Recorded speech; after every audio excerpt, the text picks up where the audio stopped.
Hello? Sorry, gosh.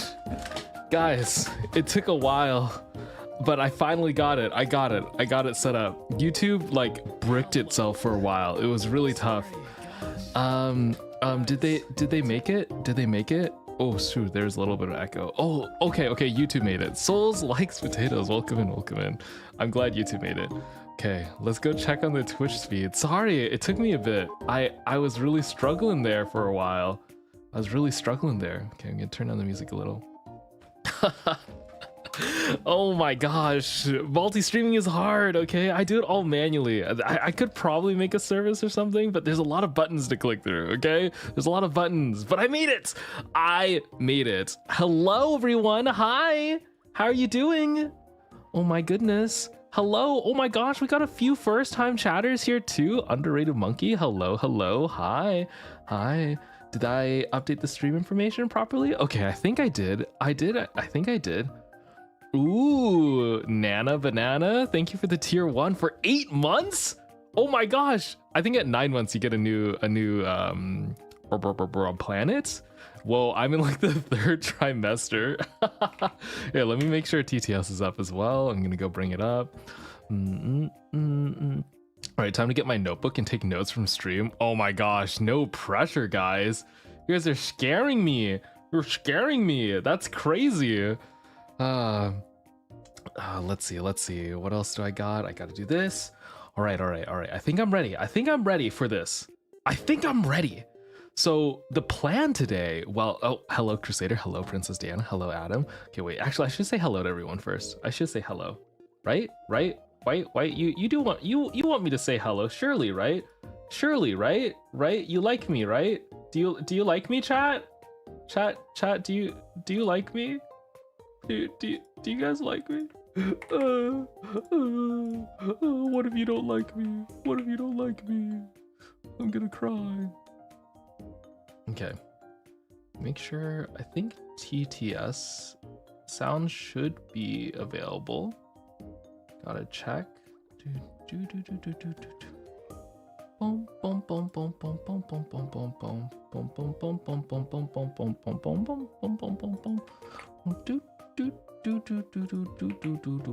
Okay, I think so. Let me double check. Okay, yes. All right. Whoa.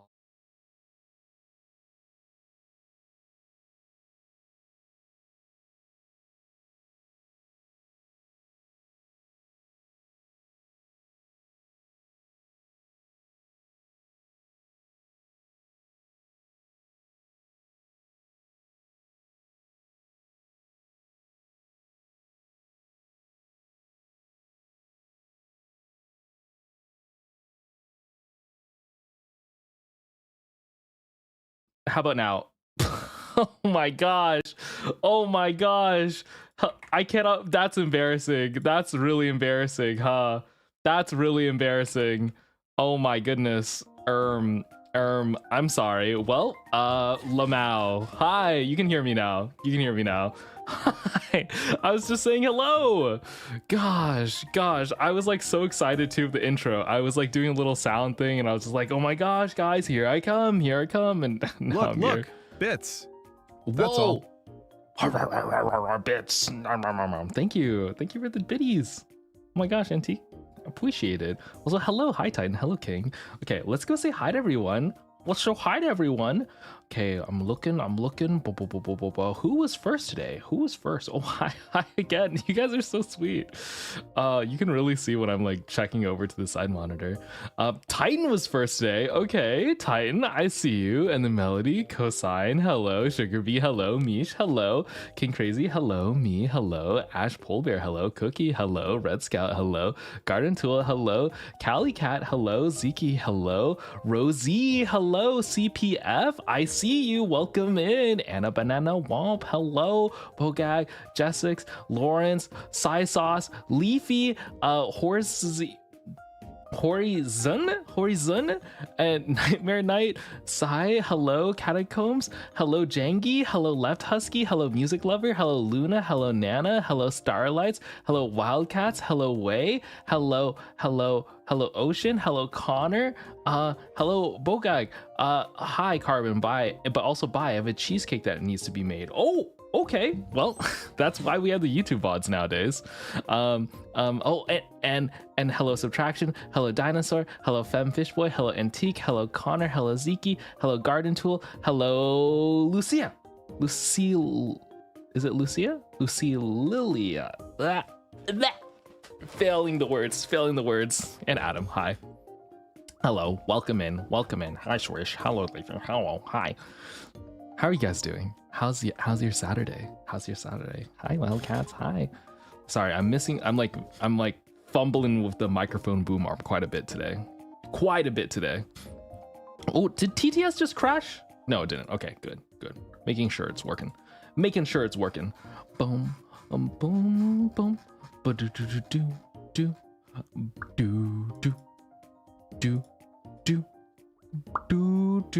One day, chat. One day he'll say my name right. I need to study, honestly. I need to okay. I've said I would do it. But I need to open up a sound redeem thing on the Discord where you can upload a sound bite of you saying your voice so that I know what your voice sounds like so that I can actually pronounce it. I swear. Or maybe I'll have the mods help me or something. Who knows? And I got some canned tea today. I took a little bit of a break from the space station. I got a lot of canned beverages, so I'm really excited. I got a bunch of canned coffee I'm really hyped for. I'm glad it's going good for y'all. Okay, so what are we doing today? What do you think? If you looked at the title, today I'm going to be teaching you guys some rocket science. I thought it would be a fun thing to do during the first YouTube debut week for us to just do some, whoa, you want to learn rocket science, kiddos? So I'm going to probably spend an hour or two teaching you guys some pretty basic rocket science and introduce you to some crazy lore. I think it'll be really fun. And yeah, it's just gonna be a really silly time. I don't really get a chance to talk about this stuff very much, but today we're going to. I'm taking out my notebook, Carbon Go notebook. Oh yeah, that's right. We did have that. Do you know anything about advanced materials such as rigatoni pasta? Because I managed to uncook rigatoni pasta, and I'm curious as to how that worked. Uncook? I don't think you can uncook something. That's news to me. I don't know. You got some wild stuff out there. Also, Charles Rose, thank you for the follow. Welcome in. Will it be a YouTube video? No, it's not going to be a YouTube video. I prepared a lecture. I prepared my own PowerPoint slide. That's right. It's made by me, specifically by me, about 20 minutes before stream. If it makes you feel better, yeah. My IRL, not legal dwelled name, is Onyx, and no one gets it right. Also, can I cosplay you? If you can. You guys are doing all the things that I want to do. I want to have a plushie of me and I want to cosplay myself. If you cosplay me before I have a chance to cosplay me, that's messed up. But if you do, please send pictures in the Discord server. I'm sure a lot of us would like to see it. Okay, yeah, give it a try. There is Comic-Con conventions coming up soon. That'd be really cool. Or anime conventions as well. Crazy, this is my first time being here. Oh, welcome in. Hi. I hate yaoi posters. Jesus. What a username. You might run into some interesting opposition here. I think there are a lot of yaoi lovers. Oh, I've been speaking of got my notebook for relationship stuff. Time to nerd. Did it make a click noise? What the? Holy crap. I didn't know Glort was a perfect wait, I'm gonna try that. There's no way. That's insane. What? Can it do that? Can it just do that? Click, click. What? No, how do I get the click to sound? Oh, it did! Glorp did it again! Wow. Click, click. It only does it occasionally. Click, click. What if I click with the asterisk? I'm gonna try again. Oh, I got it. Oh, I got it. Wow, that's crazy. I did not know that. Yeah, that is cute. Click. Yes, yes. Wow, Glorp, I didn't know you can make sounds like that. Well, you're quite a talented cat, if I do say so myself.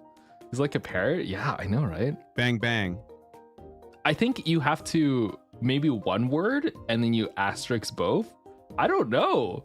I gotta tell me your secrets, Glorp. Tell me your secrets. How are you doing this?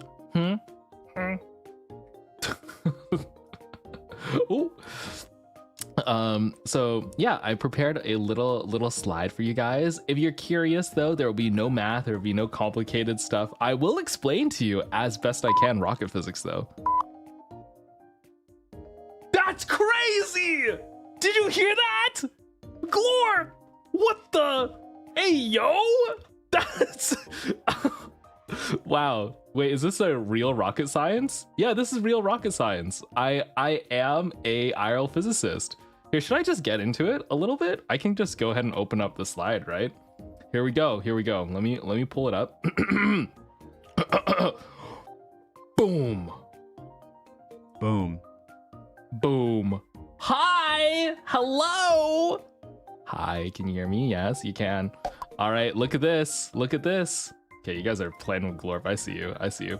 But this is the PowerPoint slide. It's rocket science explained by an ex-NASA scientist and current anime man. Whoa, whoa. I am actually qualified to tell you about this, at least a little bit. Not as much as some other people, but I think I'll give you a good lecture. Okay, I think I'll give you a good lecture. Ex-NASA. Yeah, I quit. I quit because it wasn't. I got recruited for other stuff, but I still work in space things. Yeah, the astronaut VTuber is not just a theme. I actually have a lot of space knowledge. It's quite fun. So today I'll be sharing you some rocket science, and then I'll probably do that for like Thanks, about Underrated an hour. Monkey 2 for the tier 1000 sub.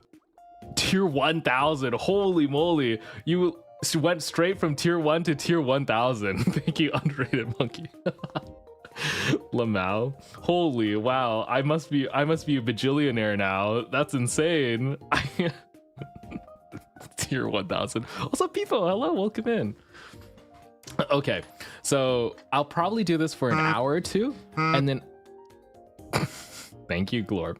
I'll do this for an hour or two, and then I'll probably play Factorio. I've been really enjoying Factorio, so I might do a little bit of Factorio, but overall, I'm gonna try to keep the stream pretty short.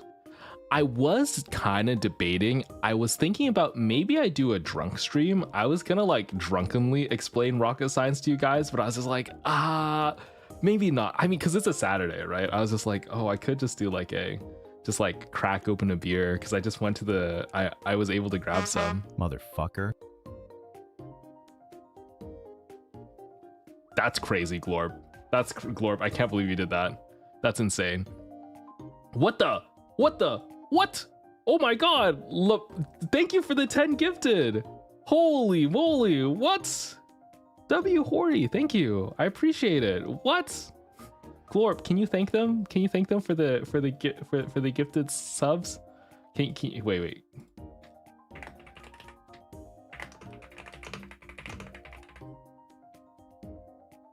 Thank you, Hori. Wait, can you kiss Glorp? Let's see. No, you can't. Wait, what about this? No? Can you make a sound? Smooch. You can't. Oh well, Glorp. Someday we'll teach you how to got give held and chat a removed, kiss. but it went through the TTS anyway. You should probably look into fixing that because that seems very exploitable.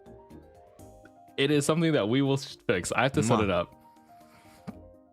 Mwah. Mwah. Thank you. I appreciate it. Yeah, I've been streaming a lot recently, and it is very helpful for all the subs so that I can get edits and stuff like that for all the clips. Oh man, I do need to do that. I'm gonna try to do that over this weekend. She can meow. Yeah, Glorp can meow. Glorp can definitely meow. Wait, can I check? Let me check. Glorp meow. Oh. Meow. Boink. Bonk. Meow. Meow. Meow. Wow. Woof. Wait, who made Glorp woof? Who made Glorp woof? Excuse me? That's Glorp. Glorp, you are a cat. Come on. Come on. What do you think you're doing? Yeah, so I like a little Glorp. Glorp is very cute. Such an adorable cat. I know, right? That was literally a bark. Okay. Meow, rar, ah, woof. I don't know how Glorp is so multi-talented. We're trying to explain rocket science, but we got distracted by Glorp. Yeah. You guys are okay. I see you. I know. This is like, how do you feel? Do you feel like the world is your oyster now? Like you can make all sorts of sound effects? I've truly been unlocked. How come it didn't meow for me? Maybe it didn't like you. I don't know. You have to approach the cat in the right way. You know, Glorp is very temperamental. If you approach them the wrong way, they may not like it. You have to be slow. You have to open your hand first. Let them sniff your hand before you go. Right? Skill issue. What? Okay, guys. All right. I need to set up YouTube super chat so that you can also make Glorp meow. But I will do that probably at some later date. Maybe I can try it over this weekend. We'll see. Alrighty. Okay. Shall we get started? I will leave. Do I leave Glorp here? I'll leave Glorp for now. We'll see. We'll see how it goes. If it interrupts, if it's too much, then we can turn it down, but we'll leave it up for now. Bah. Sorry. That was my cat. Just Arts getting on it out of the you. way. Drive by. Hi, Sweaty. Hello. Nice to see you. I hope you're doing well with League. Oh my gosh, I've been spamming so much Arena in League. It's been bad for me. Sweaty's like the League degen.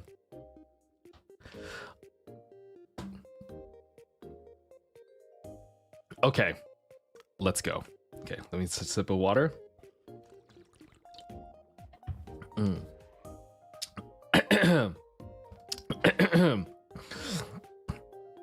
All right. Today I will be teaching you rocket science. Welcome to my lecture. This is rocket science explained by an ex-NASA scientist and physicist and current anime man. I'm Carvin. I'm an astronaut VTuber and an IRL physicist. I've worked in space propulsion and space stuff for quite a while. And I'm going to teach you all you need to know about rockets. A little bit about the history, how they work, and where we're going. Yeah. Wow. Hi, Professor Carbon. Wait. The nerd goggles are on. Hello.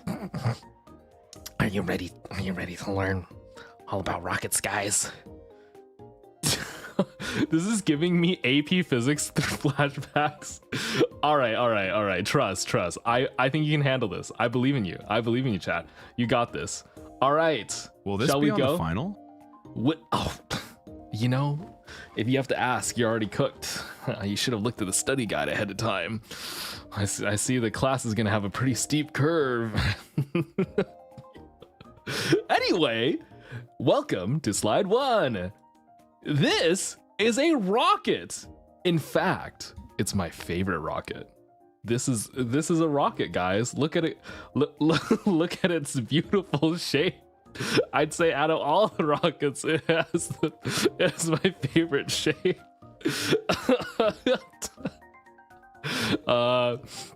It is, wow, what immaculate design. It looks kind of yeah, I mean, it's just a rocket. It's a modern rocket. It's the one that Katy Perry rode to space. Come on, guys. If Katy Perry wrote it, it must be great. That's Katy Perry, the girlfriend of Justin Trudeau. All right, like, come on. Anyway, it's design. Anyway, moving on. Purpose of a rocket is important. That's very big deal. So I showed you earlier that this is a rocket, and the reason why it's shaped like your favorite sausage shaped thing is because its shape is extremely important for both re-entry and exiting the atmosphere.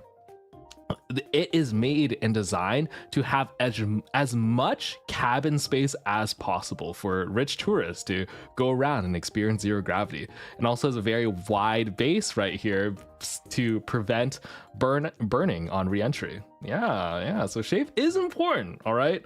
And that's why I was trying to say the purpose of the rocket is important, that it determines everything about its shape, its size, and all this stuff. Rockets generally are the same, but what they're made for changes how they look. All right? For example, this is a missile. This is the KH-22, a hypersonic missile. It's also a rocket, all right? And if you notice, the missile here is very pointy. Yeah. You see how it has a big point? You see the point is actually a different color. Usually it's tungsten or some other very high melting point metal. So the reason why this missile, this rocket, is very pointy is because it's traveling through air as fast as possible. It's trying to zoom as fast as it can. So the very tippy point right here is used to tear through the air and be as aerodynamically favorable as possible. However, you look at the Blue Origin rocket here, you'll notice that the top is pretty is not like a perfect point. And the reason is because it doesn't need to be. It doesn't matter how fast this rocket gets into space, right? All that matters is that it gets into space. And in fact, the extra extra roundness here creates a little air pocket that prevents and protects it from heating up. So it depends. Like, both rockets go somewhere, they use propellant, they get somewhere very fast, but one goes significantly faster than the other, and that's the reason why the shape design is very different. Yeah. And now you know about rocket missiles. I thought that'd be a little funny intro. Oh gosh, I'm going through this too fast. I need to slow down a little bit. Slight like fun fact for y'all. Also, the reason why most NASA rockets and rockets you see for space don't have pointy tips is that the pointy tip is really hard to make. It actually melts when it moves this fast. So the biggest problem you'll have when you have a really pointy tip is all the air molecules coming from the side will just like hit the tip and start melting it. It'll actually melt most metals. And so you have like a little tungsten tip, which is the highest heating point metal that we really have available, and you usually coat it with something that's classified. And if I told you, you would go to jail. But you usually coat it with something like an ablative heating shield, where it would melt away as it heats up and preserving the internal shape. Yeah. So it can kill people. I mean, the whole point of a missile is to make it go fast enough so that people don't have time to react, right? That's the whole point of a missile. Whereas for a rocket, you're just trying to get somewhere. You're just trying to go somewhere, but you're also still trying to go fast. All right, you're still trying to go fast. Now, these are rockets meant for space. These are space rockets. They're very different from the previous rocket you saw that was not meant for space. These are space rockets. We have two SpaceX rockets. One, or I'll introduce you to them in order. Actually, okay. This rocket here is the rocket that sends the most shit into space right now. This is the Falcon 9 SpaceX rocket that has a bunch of satellites, usually about like 50 satellites in this little head right here. Its payload is stuffed with different satellites, and sometimes you can rent out space. If we were to send our own satellite, we would probably actually end up in this rocket. And it is 2 stages. You can see this is the first stage here, right here, where the SpaceX logo is, and then there's a disconnector right here, and then there's a second stage. And over here is the same rocket, but repurposed for humans. So you can see at the top here, the shape is quite different. That's so that you can put astronauts in and get them to the International Space Station. This is what got the quote unquote stranded astronauts out of the ISS from a couple months ago, if you remember about the whole Boeing incident. Yeah. This one kind of looks like a swimmer. Yeah, yeah, yeah. This someone asked, what was the first rocket for? This rocket is for it's not to get things into space, and it's not to get humans onto the ISS. It's to have Hollywood celebrities experience zero gravity. So really what this does is it just goes up really high, and then it doesn't quite go into space. It's like technically barely in space, and then they free fall for a while, so they experience zero gravity. I would say out of all the rockets, this one is like kind of the weirdest, because it's really just meant so that people can experience zero gravity. So people like Katy Perry can get on this and be like and cry and say that they've experienced a transformative experience, you know? Just the tip. Yep. The bottom disconnects and the tip just continues to fly, goes around. Mm-hmm.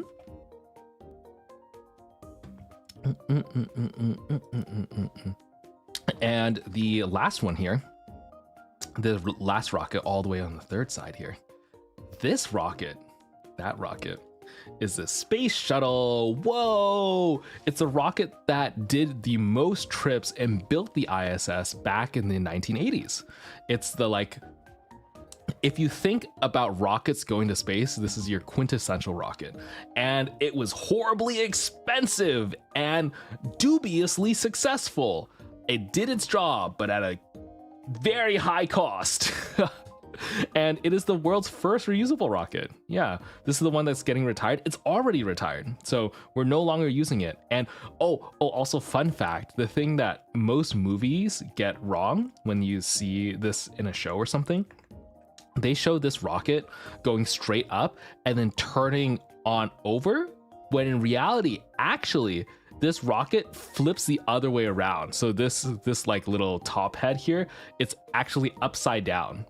And the plane looking thing is used to glide back down into the atmosphere.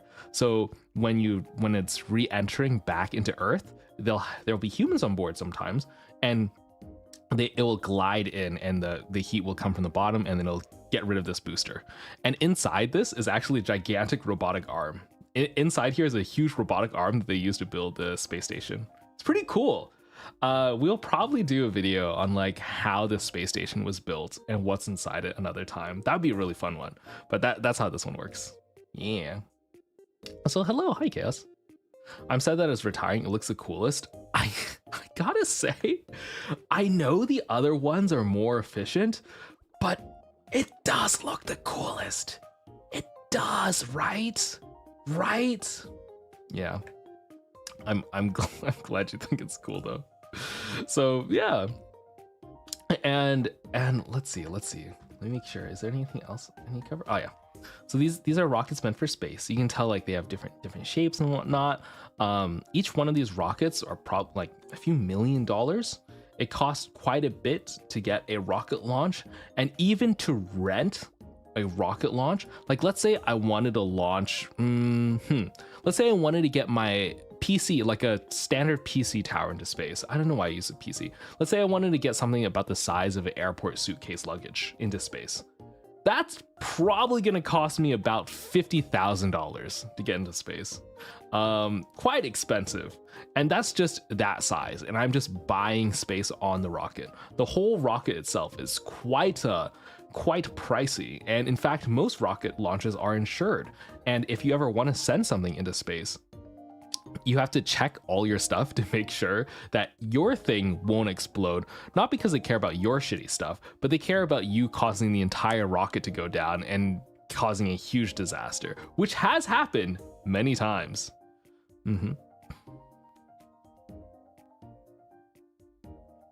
Where I grew up, there was actually fuel tanks that came off of one of them and ended up sitting next to the water. Oh my gosh, that's scary. Yeah, rockets sometimes explode and scatter debris everywhere.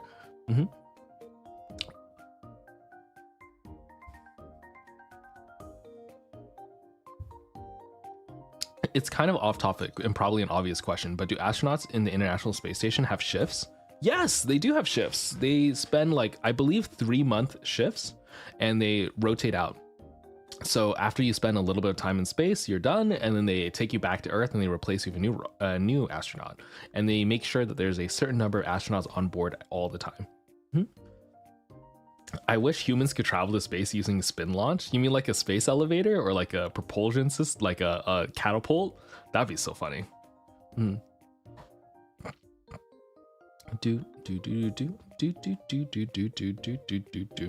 Mr. Spaceman, have you been to space yourself? No comment. Yes, there are not that many people who've been to space, so. Do you think they'll ever retire the ISS? Yes, they will. They're retiring it right now, actually. For better or for worse, SpaceX has won a multi-billion-dollar contract in order to build a new ISS. I don't know if it'll actually get built or where the progress is, but that's the plan. The plan is to blow up the old ISS, literally make it explode. Like they're literally dismantling it in space and letting it fall back to Earth. And then we're gonna build a new one in space. Hopefully. Watching videos of astronauts dropping shit is really funny. That is true. That is really funny. I like it a lot. It's just like they're so used to space life that they leave something in space and they'll be like, where's that pen? I left that pen floating there. Why is it not there? It's still floating. Okay. So these are rockets meant for space. And here are modern rockets. So modern rocket science is actually very different from rocket science like 50 years ago. It's completely changed.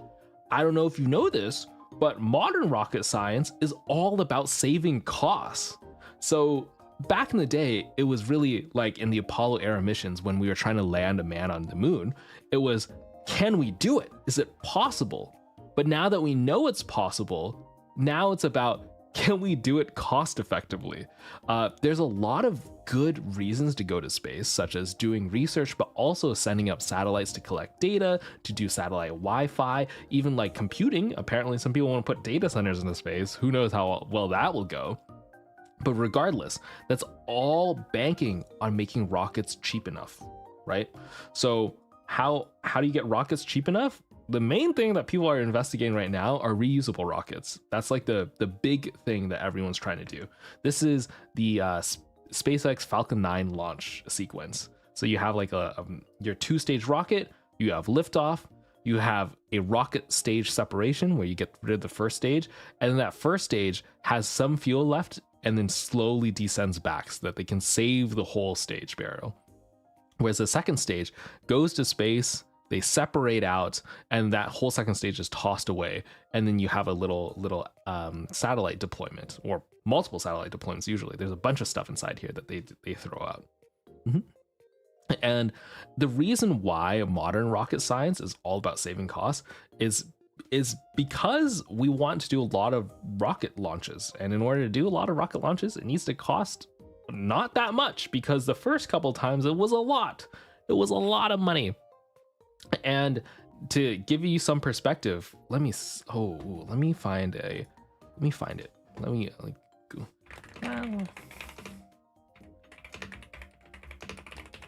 Okay, I wanna find it.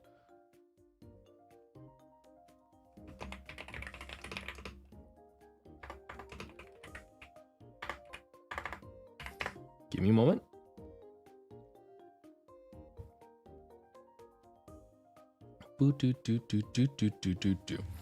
Okay.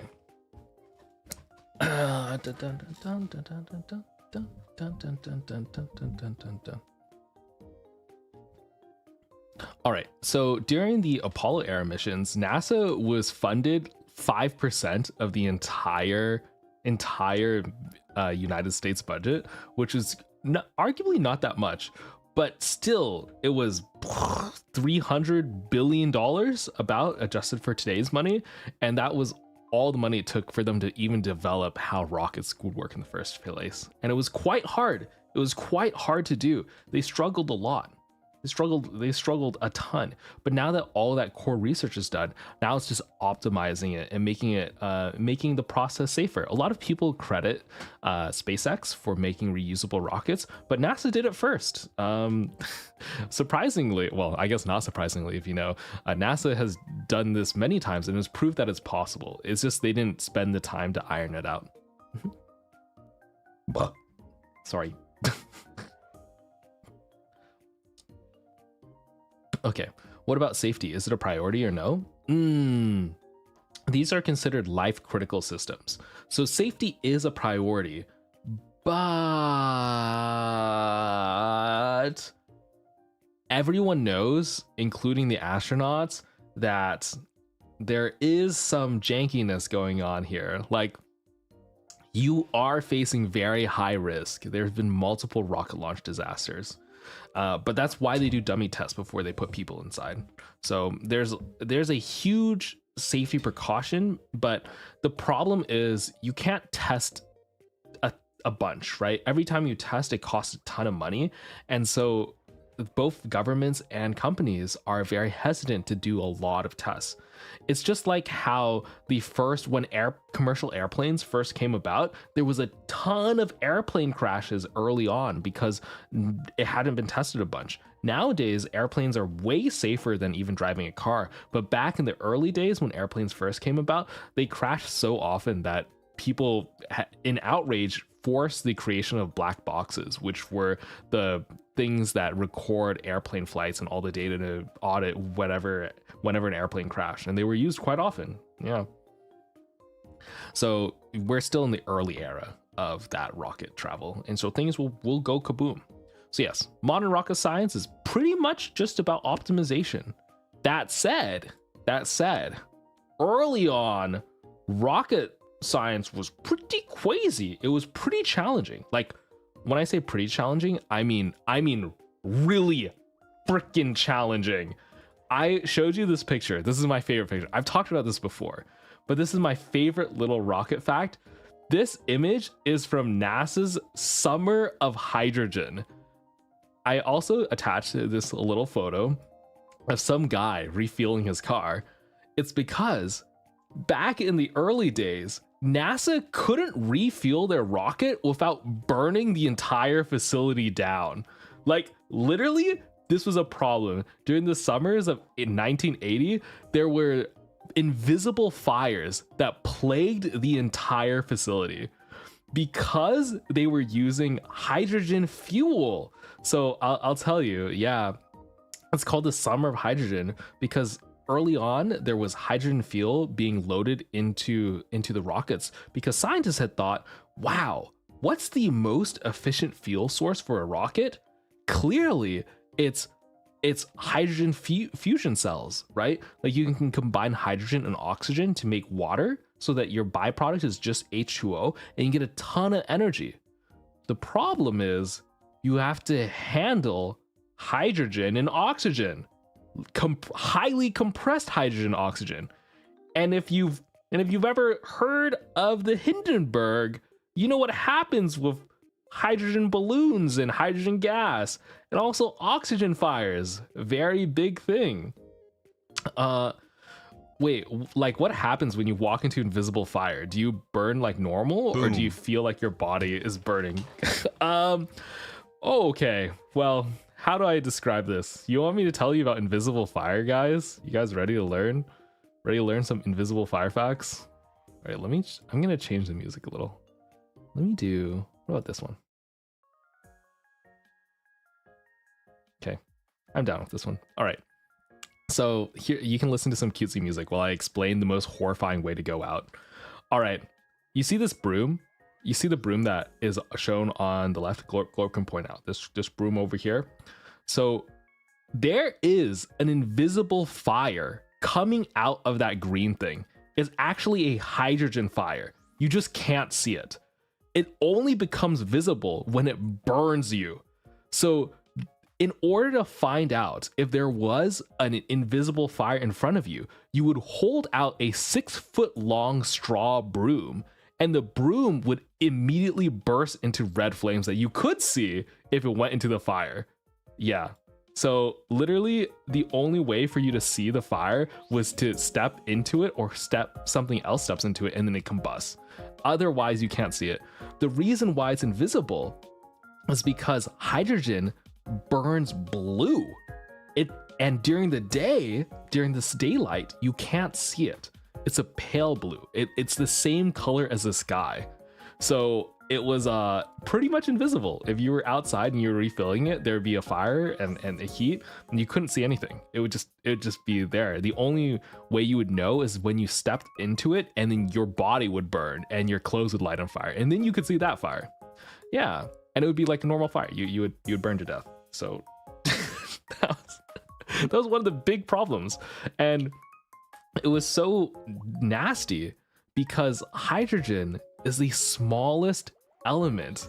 It's the smallest element ever, right? It's on the periodic table. If you look, it's tiny, and so hydrogen gas can actually leak through solid metal welds. It is the hardest gas to contain by definition.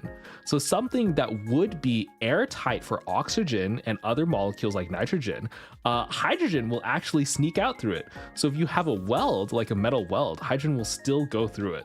That's how hard it was. So the only way they could find out whether or not there was a hydrogen leak was just to literally wave around a broom until it exploded. So yeah, that was the early NASA days, and this isn't even doing anything too crazy. This is just refueling the rocket. They're having problems actually putting fuel in the rocket. Yeah, no bye. I'm never working at NASA because what is this? Hey, a few people did catch on fire, but they didn't die. So there was a fire extinguishers at bay. It did drive a few people mad. Some people quit out of paranoia. So yeah. Do you know how many people died? No one. Yeah, but they didn't die. Yeah, no one died because it carried out fire extinguishers. Oh, I forgot to mention, during the summer of hydrogen, they carried around brooms and fire extinguishers. Hello, I found you through YouTube Shorts. Hello, welcome in. I flew down to watch Starship Flight on the 11th in October. Oh, whoa! I'm so glad. You'll see some Starship stuff here today too. Yeah, if you've ever been to a rocket launch in person, oh my gosh, the shock wave will actually shake your body. It is crazy. You can hear it from a mile away. Also, wear ear protection. Holy shit! If you go to a rocket launch, wear ear protection. God, double up. Put some earbuds in and wear earmuffs. All right? Please be careful, guys. You gotta stay far away. Also, Goon, welcome in. Hi, Goon. I'm glad you like the stream. Yeah, it's kind of funny that they're just walking around with a broom. Yeah, right. I mean, they're trying their best. They're trying not to die. Question: do they need to make lots of copies and parts before they fall off? Before they get a section where the what am I saying? I don't understand. I don't get the question. Protection is key. Yeah, I know.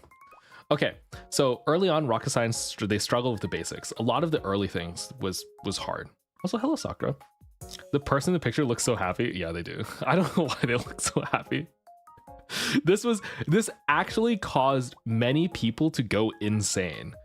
There was a blog post.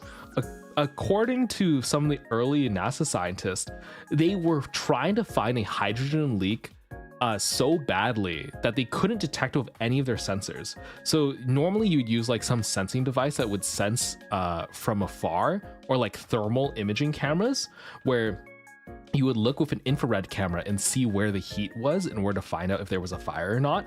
But the problem is sometimes the hydrogen gas wouldn't explode. It wouldn't be on fire. And so it's just highly explosive, meaning it would look cool on the thermal camera, but if you ran into it and made a sudden movement, you could start an instant combustion. So even with thermal imaging, you weren't able to tell. That the literal best way to find out was to wave around the broom. And so some engineer like nearly went insane trying to find a leak. And so they came up with the broom method and was swinging around. Yeah, what the literal fuck is this? Like, Hey, it's rocket science, guys. It's rocket science. It's immune to thermal detection. Okay, well, also, here's another problem that early rocket scientists had to deal with. Combustion instability. Oh my god, look at the math equations. Look how scary this is. All right, so I want to tell you why this is a pain. Combustion instability refers to exploding consistently. What you want a rocket engine to do is you want it to explode at a fixed rate that is controlled. The problem is it never is controlled. It's never, you want a controlled explosion, but there's things like turbulence from the heat in the air, it causing the, so when you have a rocket turning on and it's heating up the air around it, that hot air will now flow into cold air sections, right? And that causes like airflow turbulence.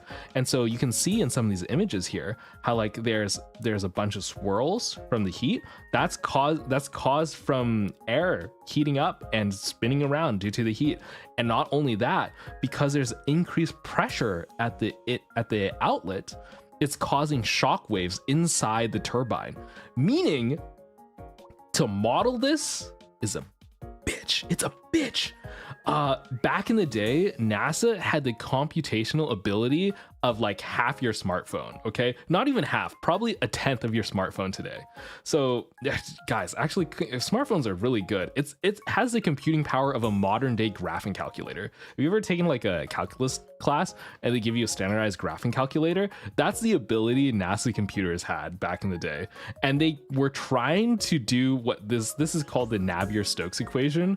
And they were doing like complex fluid dynamics with combustion, and not surprisingly, none of their models worked. Every single time they would try to solve for a rocket equation, it would fail in real life because they didn't account for all the real world variables. It's not until now with modern software, with our huge compute, this is no problem. Like we can put this on a 4090 and it will just shit out an answer right away for you. Like you can run this for a couple hours and it's fine. But back in the day, it was very, very difficult and there were no approximations and all the math had to be done by hand. So this would actually melt computers of old. And if you tried to do it without approximations, it would still melt your modern day computer. And so a lot of modern ways to, not modern, a lot of older ways to test rockets and combustion stability was to build the rocket. They had to literally build the rocket and then see if it worked. They would have to build the rocket, light it up on fire and be like, hey, wow, it worked. And 90% of the time it would explode. So yeah, trial and error. Yep. And each time you built the rocket, that was like a couple $100K down the drain. So sometimes I tweet like, hey guys, I destroyed like an $80,000 prototype. Honestly, that's kind of small. When you're working with rocket engines, it's very common to just like blow up a few $100,000 here and there. Not even $1 million. $1 million is if you blow up the whole rocket, which has happened too. That has also happened. Yeah. Carvin, I think you've succeeded in getting rid of any competition for your job. I mean, I'm just trying to introduce you. This is a solved problem now, though. Okay, there's still work being done in the field, but mostly done now. Back in the early days, this was a huge problem. It's like actually modeling how the explosions would happen in the rocket. So does it come out of your pay? Definitely not. Definitely not. It comes out of whoever's paying for the rocket. All right. And here's the last, I want to show you another fun image that a lot of early rocket scientists had to struggle with. Rocket control. This is someone trying to control, this is specifically Starship, but rocket control is really hard. So not only do you need to have a good model of the rocket engine, you have to be able to move it. You have to be able to steer it, right? And the worst part is, it can't be done by a human. I don't know if you realize this, but rockets fly pretty fast. And there's a huge delay and a disturbance of signal when you're trying to communicate to them. So because like rockets are flying up and making a bunch of plasma and heat, radio communication control is actually super busted. It's super staticky and it's super hard to communicate with your rocket. So there's a bunch of computers on board that autonomously guide the rocket. And those early guidance programs sucked balls. Yeah, and they're also going, not only that, they're going decently fast. They're going decently fast enough where if you mess up your controls, you can cause a cascading failure. Rockets are fast. They're going like 8 miles per hour max. Definitely not. They're definitely going more than that. Here, I can look up the exact number for you. Let me double check.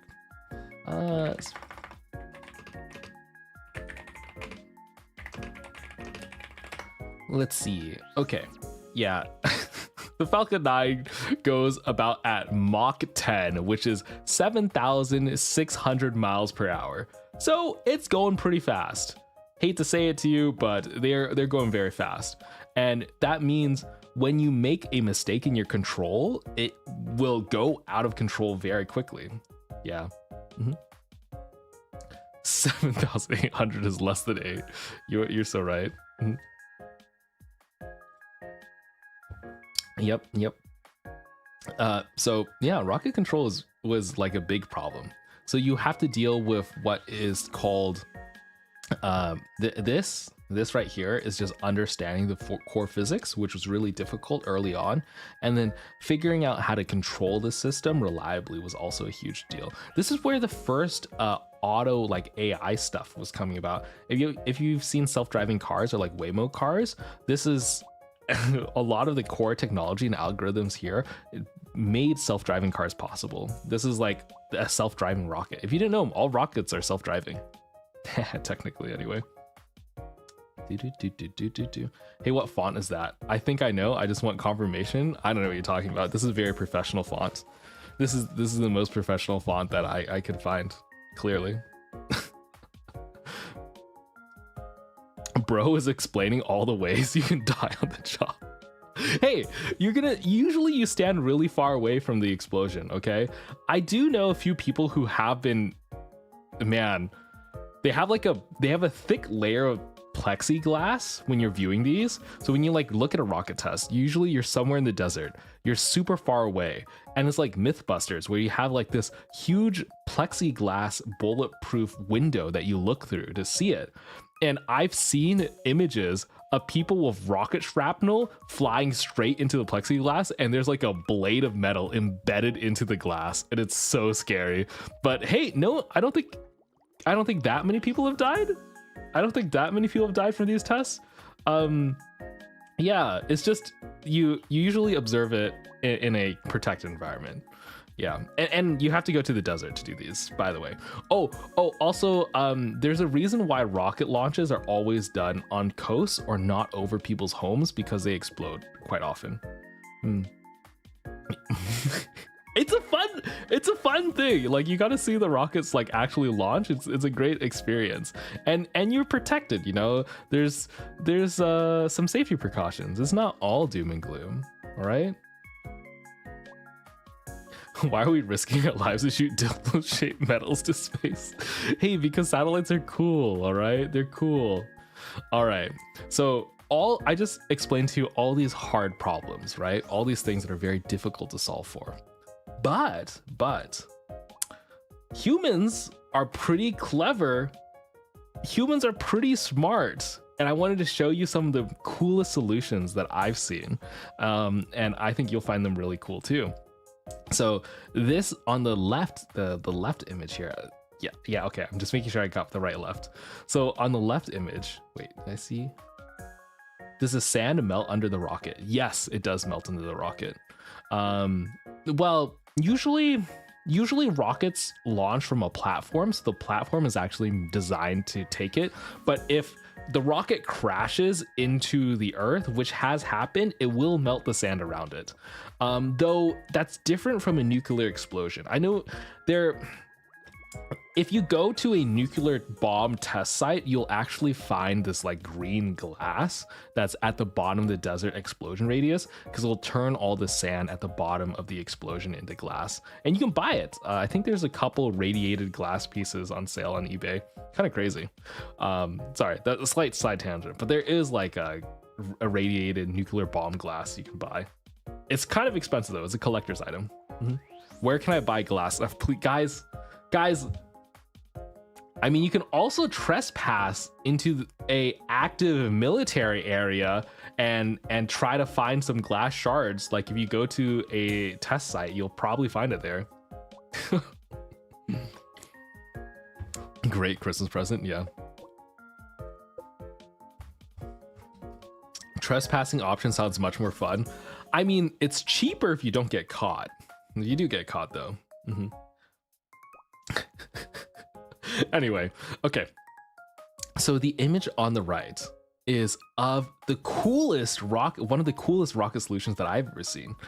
If you ever look at an old like Apollo era rocket engine, you'll notice exposed like little ridges. I don't know. Let me see if I can I zoom in here? Let me see if I can zoom in for you guys. Okay, I can. I'm gonna zoom in just for now. So if you look, you can see how there's like a bunch of ridges here inside the rocket engine, not the rocket engine itself, but the outlet nozzle. That's actually used to cool it. So because the rocket is launching and burning fuel, that fuel explosion is heating up all the metal. It heats up the metal so much that the metal would normally melt. Without any cooling, the metal will actually burn and vaporize. It'll turn into molten steel or whatever material that it was made of. Usually, sometimes aluminum, and it'll just go, right? The ridges are actually for fuel. So they pump cold fuel into the ridges here, and it goes along and absorbs the heat before going into the engine and exploding. So if you look at these, they're actually sealed tubes with fuel inside. So the fuel pump will go through it. Now, sometimes they're also water cooled, but this is an active cooling. They made a new manufacturing technique in order to make these. If you want to know where 3D printing came from and like an additive manufacturing, that's what it's called, additive manufacturing, it was done for rocket nozzle cooling. It was done so that you could have these little channels inside your rocket nozzle and cool it so that the metal wouldn't melt. And I think that's a pretty cool, clever solution. You know, I think that's an awesome thing that we came up with to make it so that these things don't melt. And now it's being used in most rockets today. Okay, let me move this back. Yeah, let's see. Oh, and this one is another image I wanted to show you. This is a really cool image. Well, thank you, Yaoi Posters. I'll see you later. Yeah, that's plasma. Oh my god, you recognize it. So this is actually the bottom of one of the SpaceX rockets re-entering into the atmosphere. And you can see this plasma around it as it's entering the atmosphere. It's so hot that it's heating up all the electrons to create this glowing plasma, and all the black stuff is heat shield tiles. I don't know if you can tell, but these are specialty made tiles to absorb the heat. They're like ceramic tiles to make it so that the tiles will fall off and melt off, but the core metal hull stays intact. And not only that, not only is this image cool because of the plasma, it's cool because it was from a live stream. This is not just from a camera recording, it's a camera recording and broadcasting. It was a screenshot from a live landing from the SpaceX rocket. And the reason why we can live stream rocket launches nowadays is because we have satellite internet. So in the past, when NASA was doing rocket launches, you would never see this view. And that's because if you try to do radio communication and transmit data back and forth between here, the plasma upon re-entry would scramble any Wi-Fi signals. This plasma actually acts like an EMP, right? Isn't that cool? Like it will fry your electronics. It fries all electronics, so electronics have to be insulated from the plasma here. Dumb question, but what is plasma? Is it like light or is it just glowing gas? It's gas that's heated up to such a state that their electrons all share the same level, kind of like a metal. How do I describe it? It's a special state of, I would say it's not just heated gas. At the end of the day, it really is just heated gas, but because the gas gets that hot, it has a bunch of special properties. One of which includes being an EMP. Eating plasma would probably kill you. It depends on how much plasma, though. Plasma guns are a real thing, for sure. How did the camera burn up? The camera did not burn up. It is also protected in shielding. If you see, the cameras are they're usually covered in some way, and sometimes you can see the plasma on the camera itself, like the camera is getting hit with plasma, and the lens sometimes melts and gets deformed. Yeah, plasma is pretty cool, and the fact that we have satellite Wi-Fi in order to live broadcast this while it's descending is really awesome, because so let me explain. The plasma is causing an EMP from below. You see it's at the bottom, right? So what if you had a satellite position on the top above the spaceship as it's landing? That satellite doesn't get affected by the EMP. The plasma is only on the re-entry from the Earth side. So Earth can't communicate to it. But if you have a satellite above it, it can communicate. And that satellite then talks to another satellite and then goes back to Earth. I should probably draw a diagram for this one. I should do a diagram for this one. Can I? Wait, should I pull up paint? Can I pull up paint? Oh my gosh, it's so bright. Hold on. I hate with a passion like the white background of paint. All right, okay, I'm gonna show you this. I'm gonna show you some paint. If this, ooh, what the? This is so, what is this? We bugged the system. Oh my goodness. What the heck? Interesting. It cannot capture, I found out today that it cannot capture paint. Oh God, it's so bright now. Wait, maybe it can now? Hold on. Okay, I fixed it. Okay. So this is, ooh, I should make Earth blue, right? Or green. I should make Earth green. This is Earth, and there's some blue. There's some blue stuff, and there's some green stuff. Yay, I got it.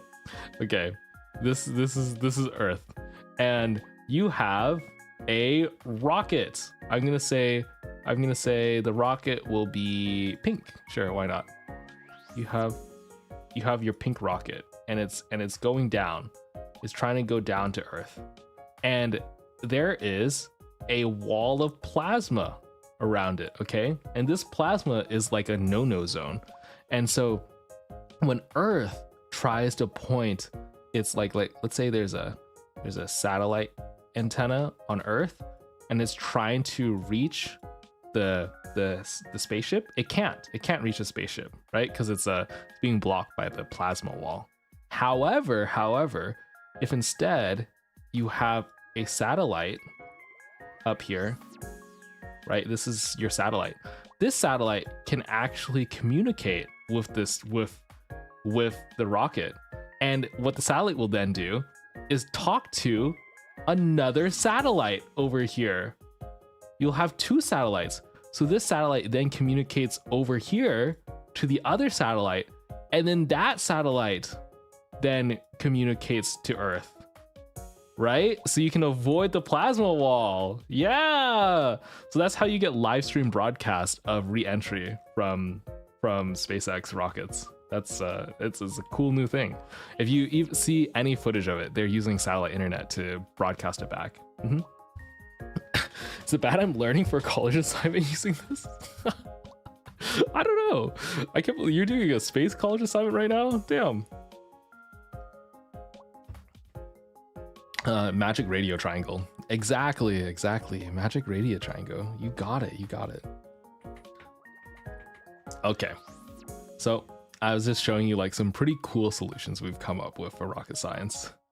All right, so I've told you a lot about like all the weird stuff going on with rockets, how some stuff is pretty crazy, some stuff is really scary, but I haven't really told you how rockets work, right? I haven't told you about the rocket engines and how rockets work in general. So now it's time to learn.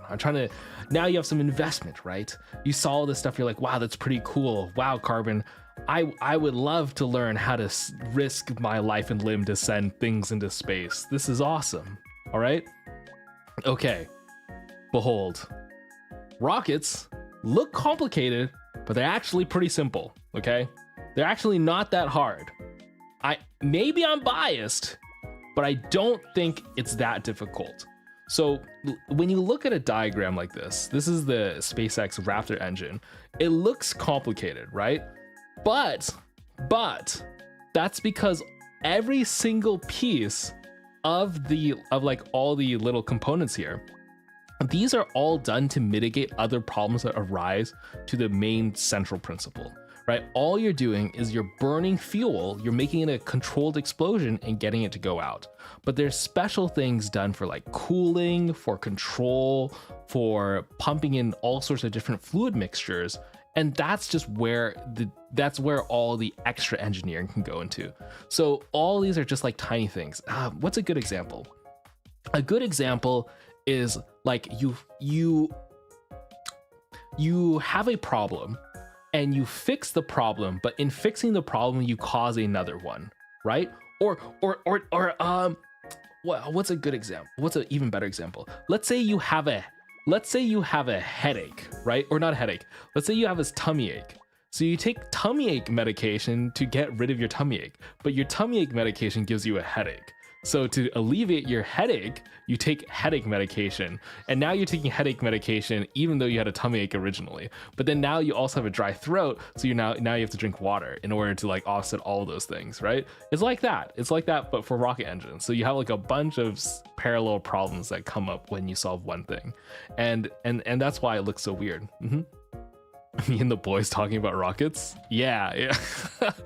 Okay, so I scared you with this rocket engine a little, but I'm gonna convince you that it's actually simple. Are you ready? This is the simplest rocket I can show you. This is a rocket. Have you seen these bottle rockets, chat? Have you ever played with a bottle rocket, like one of these firework rockets? One in chat if you ever set off a firework rocket. I want to see some ones. Have you guys done it? Yeah, these are rockets. Surely you'll see it. Sure. Yeah. Okay. 2? Oh my gosh, you got some party poopers in here.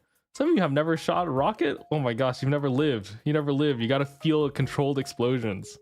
I've always been so scared. Okay, well, you know what? You're kind of right. Someone loses their hand every year from rockets, but like, hey, it's fun when you play with it as a kid and you're like kind of safe. They're illegal here. Well, maybe we'll go to TwitchCon. Next TwitchCon, I'm gonna hand out rockets to everyone. Okay.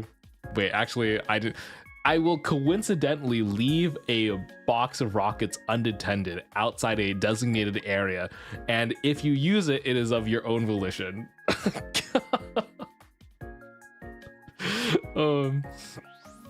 Anyway, why am I showing you a firework?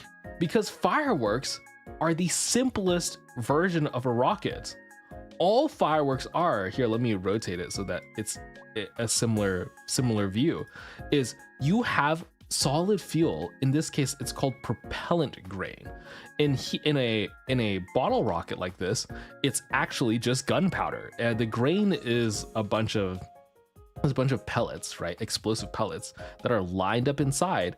You have an igniter on the other end, and you have some container, some insulator that holds the whole thing together. And you literally just light it, and as the stuff inside explodes and heats up, it has to go somewhere, and so it all gets directed out in the nozzle, and then you go vroom.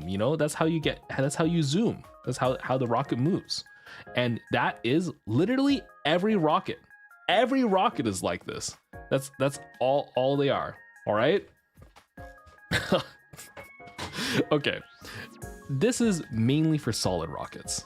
So I don't know if you realize this, but I'm teaching you and telling you about solid rockets, but there's a different type of rocket called liquid rockets. And those are the ones that are being used everywhere nowadays.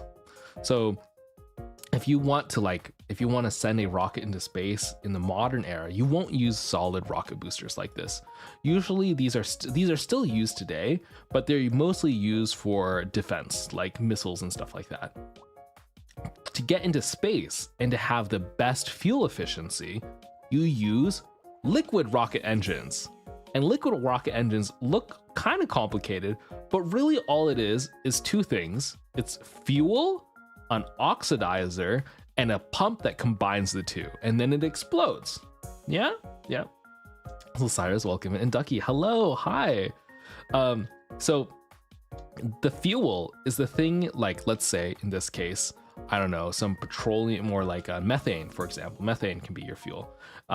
It usually will be in liquid form, and then as it gets depressurized, it turns into gas, and the gas gets pumped into a turbine here, and then it explodes in the nozzle and then throws stuff out.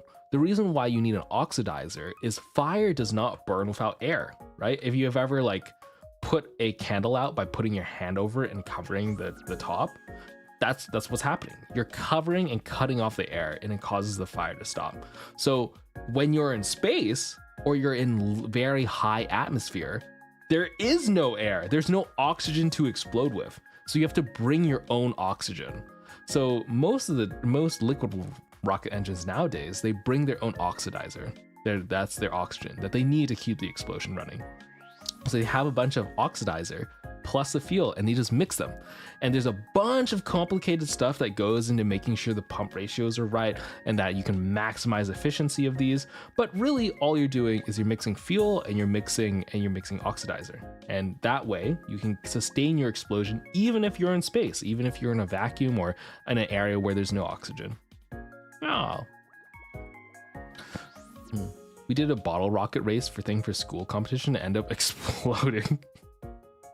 I mean, that sounds like a fun experience. Yeah, I highly encourage it. You can always do like a dry ice rocket too. There's all sorts of ways you can make rockets more safely. What if it explodes from both sides? Ah, I see. So that's a good question. If you have a rocket like this, right, and you don't cover the tip, if it explodes from both sides, it's just gonna explode. That's a bomb, you know? Like, rocket is a controlled explosion, but you need to cover the tip, and that's the important part. And so presses up against this and then pushes you up.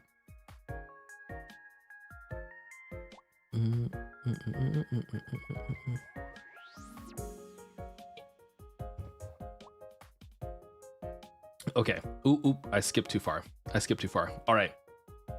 I'm ready. Oh, no. Wow, this is a fast presentation. I'm surprised how quick it is. Okay. I won't drag it on too long though. It might as well be fast. Hello, Rennie. Hi. Okay. Next slide. Now that you know modern rockets, you can now understand rockets, all rockets ever. This is a diagram of every rocket that will ever be, most likely, okay? This is all past rockets and all modern rockets at least, and probably all future rockets. This is just what goes into a rocket. You were looking earlier at a rocket engine, right? Which was the fuel over here. You had your oxidizers, this is where the oxygen is, and then you have your pumps that mix the two, and then you have your nozzle, your explosion. And then you also have a fin here. You have like little flaps, and usually this is the rocket engine's on a gimbal, so it can move around, so you can steer, right? That's the whole propulsion system. And then you have a bunch of sensors at the top here that are used for guiding, and they control the fin and the propulsion and the gimbal so that you can turn your rocket. And then you just put all the stuff you want in the top, and you put all your payload up here. This it can be humans, it can be satellites, it can be other stuff you want to get into space, it can be explosive, who knows? But this is every rocket ever. You have your fuel, the general frame, you have your guidance system, and you have your turning thing. And that's every rocket. That's all rockets are. And they're just a way to get things to move. Mhm. And you can even, is that a V2? Maybe, I don't know actually. Sorry to interrupt. The previous slide, one thing is that is how rocket artillery originated. First, it was the Koreans when they used it against the Japanese in the late 1590s, Mhm. and then it was the Mysore Kingdom as Tipu Sultan used them against the British.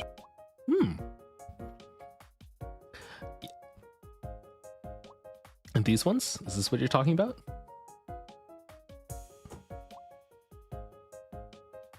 Bum, bum, bum, bum, bum, bum, bum, bum, bum, bum, bum, bum. Imagine forgetting your phone in space. I mean, I think astronauts have forgotten things in space many times. Many times. Okay. So this is all rockets ever. And how do you get to space now? Okay. So I've taught you that rocket science was hard initially. Modern rocket science is used for cost savings. There are a couple of clever solutions we have. Here are how rockets look and how they're made up of. Well, how do you get to space? All right. How do you get to space? I got a cute little comic from XKCD. They make really cute little science engineering comics. I highly recommend. They have like literal hundreds, maybe thousands of comics, and this explains space really well. So this image right here, this leftmost image, this is how most people think about space. They think that there's Earth, there's some air, and then really high up is space. When in reality, the reason why we need rockets and we need them to go fast is because space is this image. It's moving really quickly. You're trying to move horizontally. You're just moving horizontally faster than you're falling vertically. That's all space is. So if you teleport really high up into space, you'll just fall straight back down and crash. So if you had a rocket that just went straight up, like just a straight shot up, it would actually not do anything. It would do this image right here.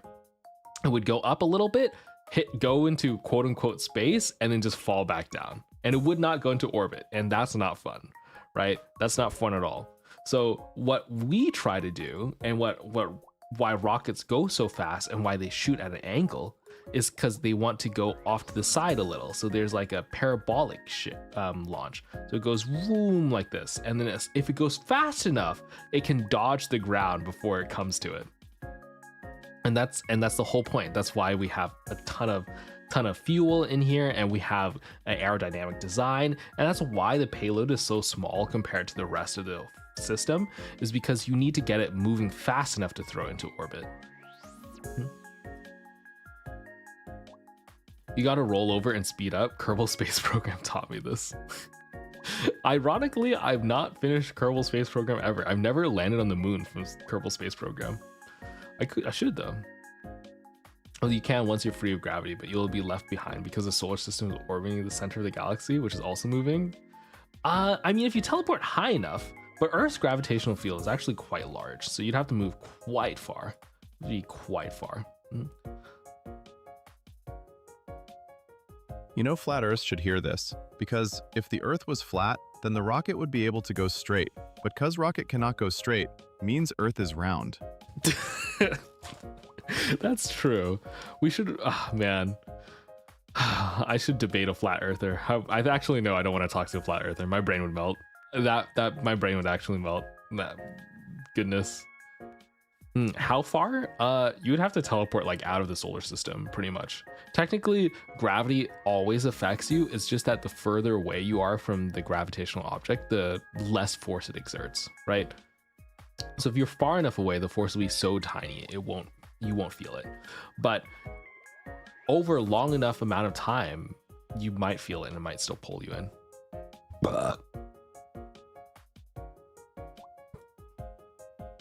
Sorry, that was my cat. All right, okay, now here's my favorite part. You guys are so silly. All right, this is my favorite part. This is testing for launch. So let's say, okay, we know how rockets work, right? We know all rockets ever now. Now you know how to get into space, which is just to launch really quickly from the side. How do we make sure we can get stuff into space and not have it die? This is a big deal. This is a really big deal. Oh wait, also slight side tangent. I didn't mention this.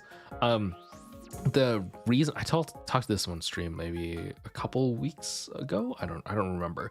But rockets are all launched from the nearest point towards the equator because you're trying to use the Earth's spin to actually give you extra horizontal oomph. So the closer to the equator you are, the more you spin, more Earth spins along that axis, right? So if you're on like in the tip of Florida and you're really close to the equator, you'll get more horizontal oomph than if you were really high up in North America, for example, right? If you were in Antarctica, you would actually get zero spin and it would just go straight up like this and you'd fall back down. But because you launch from the side and the equator along Earth's rotation, you can get extra oomph. So the Earth actually slows down a tiny bit every single time you throw a rocket out into space. If you didn't know that, we steal a little energy from the Earth to get rockets there faster with less fuel. Yeah. Anyway, so now we're getting things to space, right? Now we're getting stuff into space. How do we make sure it vibes? This is the vibe test. This is the most important part in rocket launch preparation. It's a vibe test. What are we vibing? We're shaking. We're shaking it. It's a vibrator. You put a satellite on top of a vibrator and you shake it really quickly. It's actually called a vibe test. It's a very professional expensive vibrator that shakes the rocket parts, and it shakes the rocket parts in the same way a rocket would shake the rocket parts. Yeah. Oh, hi, Cosminimi. Hello.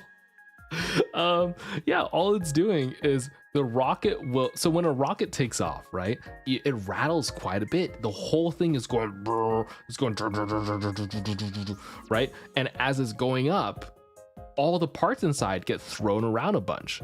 And so to make sure satellites and other things meant for space can survive launch, they actually have a vibration table and they bolt the satellite or the engine onto it, and then they shake it. And they shake it to see if it'll survive. And that's part of the testing. So in order to make sure rockets and space stuff survive, and because that's a lot of money, they test on Earth with vibration tables. And it's someone's entire job to test these. Yeah. So where can I get this? Asking for a friend. They're quite powerful and quite expensive. They're usually like, I don't know, a few $100,000. But there's a bunch in every single space facility, they should have at least one vibration table. So yeah. I've actually worked on vibration tables myself. I was able to stand on one while it shook after hours when no one was looking because I wanted to see what it would be like to experience it. And then I got in trouble. Anyway. Okay, guys. I just wanted to experience the vibe table, okay? I wanted to see what it felt like. Come on. I feel like it would be good for my bones. I thought so too. I was like, wow, it could decompress my spine. It would be so nice. Did you really get in trouble? I did get in trouble. They were like, hey, Carbon, you shouldn't do that. What if you hurt yourself? And I was just like, I mean, then I hurt myself, all right? If it happens, it happens. So vibration is more of a deal than G's? Yes. Actually, the big G's don't matter as much as the vibration profile when the rocket takes off. Yeah, I mean, sometimes if you go to rocket launch after, like a space facility after hours, you can do a lot of stuff. I've taken a lot of funny pictures. I've taken a lot of hee funny pictures that I could show you, but I don't want to go to jail, so. Hello, Lemon Curtsy, welcome in, hi. Alrighty, and that's it. Now you know rocket science. That was it.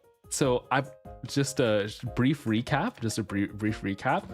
We went over rockets, their shape, right? Why the purpose of a rocket is important, and then we talked about some modern rockets, what modern rocket scientists are doing right now, like what the whole point is, and then we explained some of the crazy wild things that old rocket scientists had to deal with and solve. And then we explained some cool solutions that those rocket scientists came up with. And then we talked about the basics of rocket engines. And then I told you modern rocket engines, the shape of all rockets, and then how to get into space and how to test for it. And that's it. That's all you need to know about rocket science. Now you know more than probably 90% of the population. And now you're cursed with knowledge. Now you're cursed with knowledge. Yes. So thank you, Prof. So what's the curve? I mean, we're gonna have to curve it pretty aggressively. I think everyone here is gonna get a 30% on the test. So as long as you get a 30, I'll give you an A. When's the test date? Ooh, I think next Tuesday when we stream. I might give you a pop quiz. It's so funny. Like, I don't know if you go to college and you start taking like upper level upper level STEM courses, the curves on those classes are ridiculous if you go to a curved class, whereas like you'll get a 30% on an exam and you'll actually get an A because everyone else in the class got a 20%. It's like that competitive. It was crazy time when I was doing it. Mm-hmm.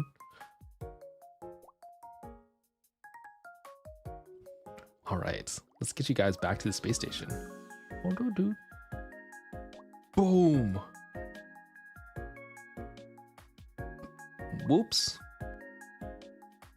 Lamau. Ignore that. I was looking up stuff. Hi guys. I'm here. Better have the VOD before taking the quiz. I know, right? Hello.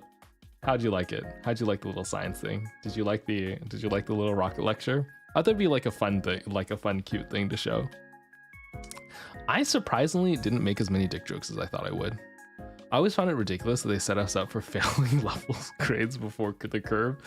I don't think it's intentional, Mint. I think I don't know. Some professors are actually really bad at their jobs. You were in teaching mode. Sorry, I was in teaching mode. I don't know what came over me. Like I was like telling myself I should remember to crack a few more dick jokes, but then I was just like, somehow it was so clean with it. Maybe I went to teaching mode. I don't know if you can tell, but I do lectures a lot. I do a lot of lectures quite often. I accidentally fell asleep during class. All right. You know what? Just say you hate me. You hate me. Ah! I only heard the last 10 minutes. Oh my gosh. You have a lecture voice? Really? Do I? Do I have a lecture? Do I have a teacher voice? Is it like a YouTube voice? Like you start talking as a YouTuber? That's funny. Okay, well, you know, so sometimes I guess sometimes now you're making self-conscious. What if I'm pronouncing things wrong? What if I'm not saying things right? I don't know. Now you're scaring me. It's enjoyable and easy to understand despite not knowing anything about rockets. Oh, okay. You do. But it's confident. Oh, confidence. You just gotta bullshit things and say it with oomph. You gotta say it with your chest and no one will question you. Actually, okay. I will say I have had like people bullshit things to me and oh, my cat's stuck. Did you hear her? Hebe. Okay, I have to let her out. She's fighting at the door. Okay, let me let her out real quick.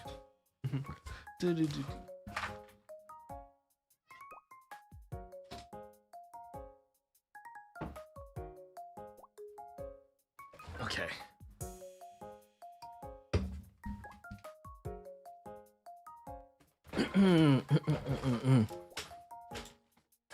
Okay, I set the baby free.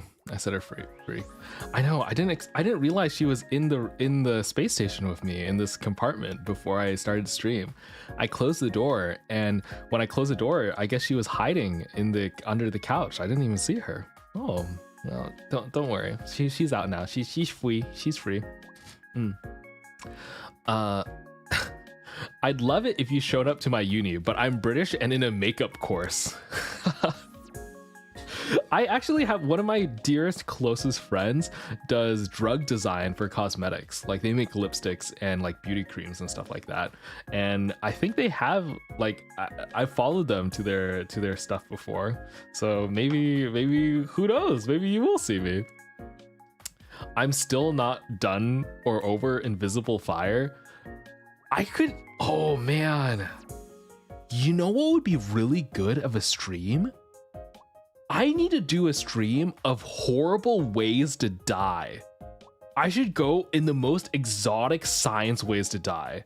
Like, I have so many crazy. There's particle accelerators, there's gigantic magnet tubes, there's the vacuum of, like, that would be a crazy thing. Like, the most exotic ways that people have died. That would be a fun one. Can you get bonked for that? I don't think so. I don't think so. Horrible histories, dumb ways to die. Okay, it's not a dumb way to die. It's like literally you are one of one. Like you're the first person to ever get shot in the head with a particle accelerator. Like what happens to you, you know? Yeah, dumb ways to die. I should sing the song. I should be like, dumb ways to die. Bum, bum, bum, bum, dum, dum, dum. Demon Core has to be on that list. I mean, yes. But I want to come with like new ones that people haven't heard of. Like Invisible Fire is a really like I like Invisible Fire. Oh, let me show you. Okay, this is kind of scary, but I'm gonna pull it up anyway. Give me a second. I think I can do this. Give me a second. I'm pulling up a video about Invisible Fire for you.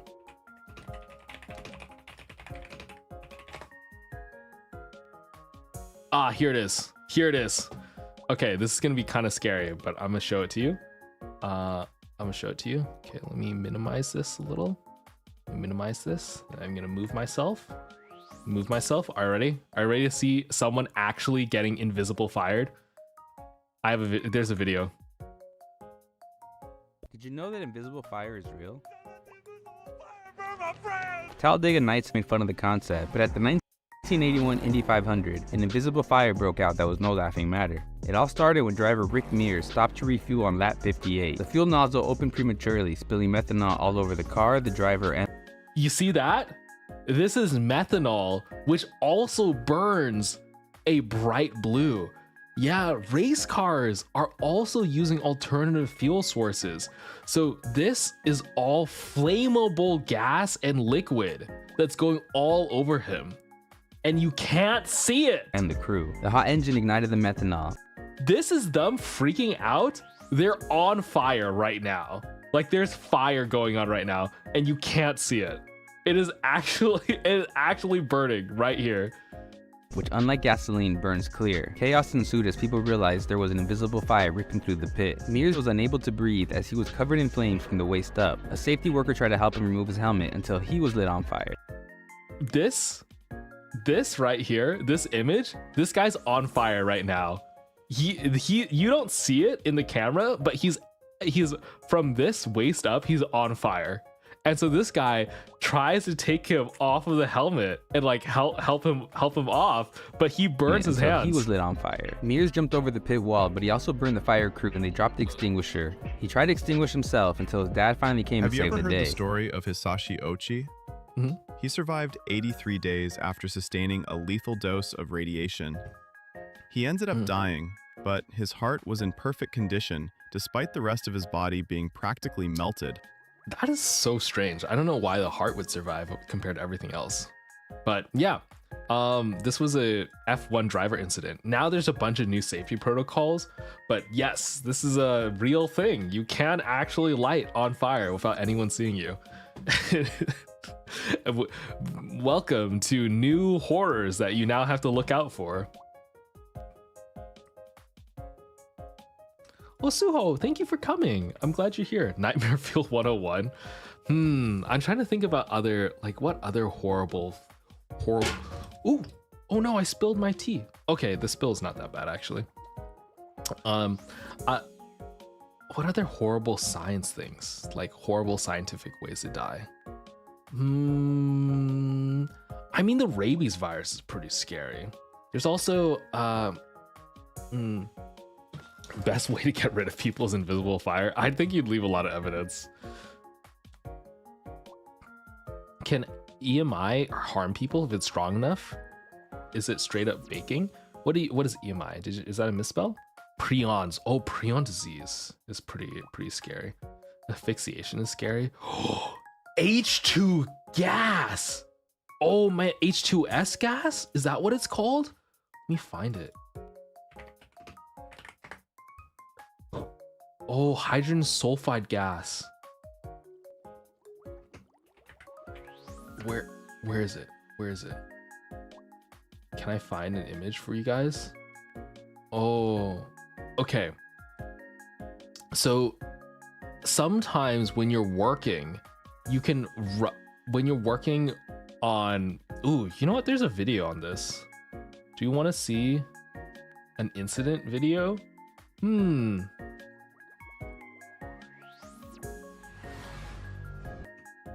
my gosh. There's some crazy videos. A brief one, just a brief one, chat. The silent killer. Oh my goodness. This one is pretty scary. October 26, 2019.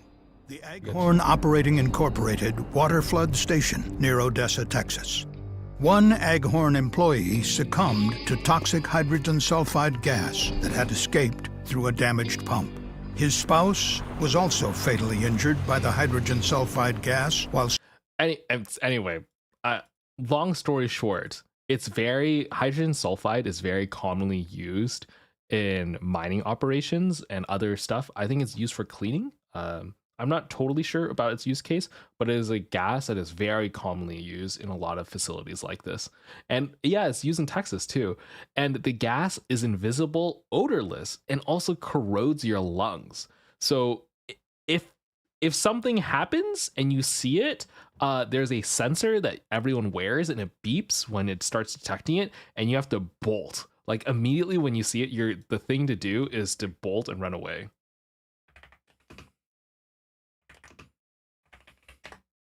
Let me find. Is there one? There's like a... Let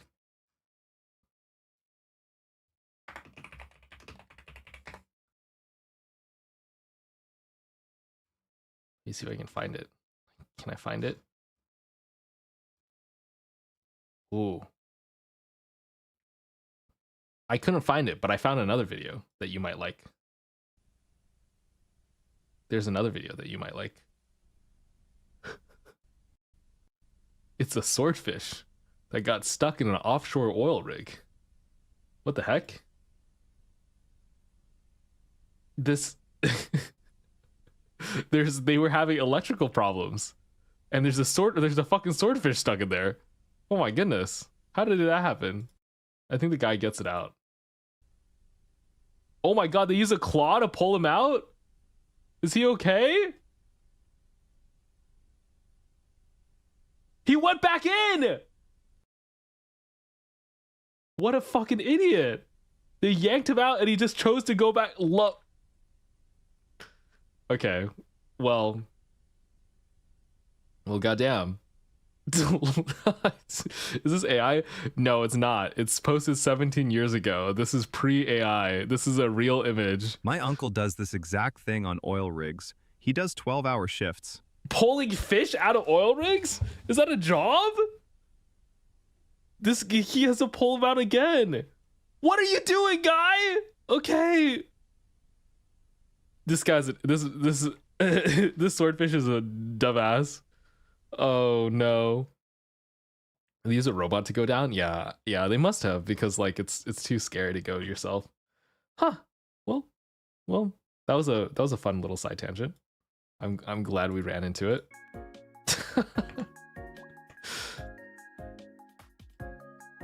I thought the mech arm was wielding a sword for a second. That would be cool. Robot arms? Damn. Anyway, all right. that was the presentation. I hope you guys enjoyed. All right. I hope you enjoyed rocket science explained by me, Carbon, astronaut Vtuber. I think now I'm gonna go play some Factorio. I'm down to play some Factorio. It's Factorio time. So I'm gonna go put you guys on the waiting screen for a little bit. I'm gonna go open up Factorio and I'm gonna show you all the stuff I've done off stream. I'm gonna show you the off stream stuff that I've done. So I'm pretty excited. Yeah, and then we can hang out and chat for a little bit. I'm also gonna end the YouTube stream right now. So just because YouTube usually likes like a segment thing, they don't like you switching games midway. So I'm gonna go ahead and end with YouTube. So YouTube, goodbye, take care, bye YouTube. Twitch, I'll stay on. Yeah, I did play on offline. You know me. Okay, come on. Let me play a little bit offline, all right? Let me play a little bit offline. All right, bye YouTube. Bye, take care YouTube. Woo.